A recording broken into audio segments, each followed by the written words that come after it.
Praise the Lord. സങ്കീർത്തനങ്ങൾ 12-ാം അധ്യായം അതിൻ്റെ 1 മുതൽ 8 വരെയുള്ളതായ വേദവാക്യങ്ങൾ. യഹോവയെ രക്ഷിക്കണമേ, ഭക്തന്മാരില്ലാതെ പോകുന്നു, വിശ്വസ്തന്മാർ മനുഷ്യപുത്രന്മാരിൽ കുറഞ്ഞിരിക്കുന്നു. ഓരോരുത്തൻ താൻ്റെ കൂട്ടുകാരനോട് വ്യാജം സംസാരിക്കുന്നു. കപടമുള്ള ആദരത്തോടും ഇരുമനസ്സോടും കൂടി അവർ സംസാരിക്കുന്നു. കപടമുള്ള ആദരങ്ങളെയൊക്കെയും വമ്പു പറയുന്ന നാവിനെയും യഹോവ ഛേദിച്ചു കളയും. ഞങ്ങളുടെ നാവ് കൊണ്ട് ഞങ്ങൾ ജയിക്കും, ഞങ്ങളുടെ അധരങ്ങൾ ഞങ്ങൾക്ക് തുണ, ഞങ്ങൾക്ക് യജമാനൻ ആരെന്ന് അവർ പറയുന്നു.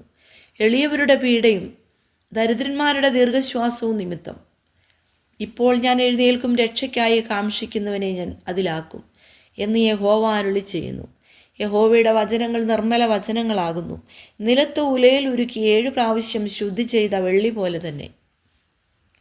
യഹോവേ, നീ അവരെ കാത്തുകൊള്ളും, ഈ തലമുറയിൽ നിന്ന് നീ അവരെ എന്നും സൂക്ഷിക്കും. മനുഷ്യപുത്രന്മാരുടെ ഇടയിൽ വഷളത്വം പ്രബലപ്പെടുമ്പോൾ ദുഷ്ടന്മാർ എല്ലായിടവും സഞ്ചരിക്കുന്നു.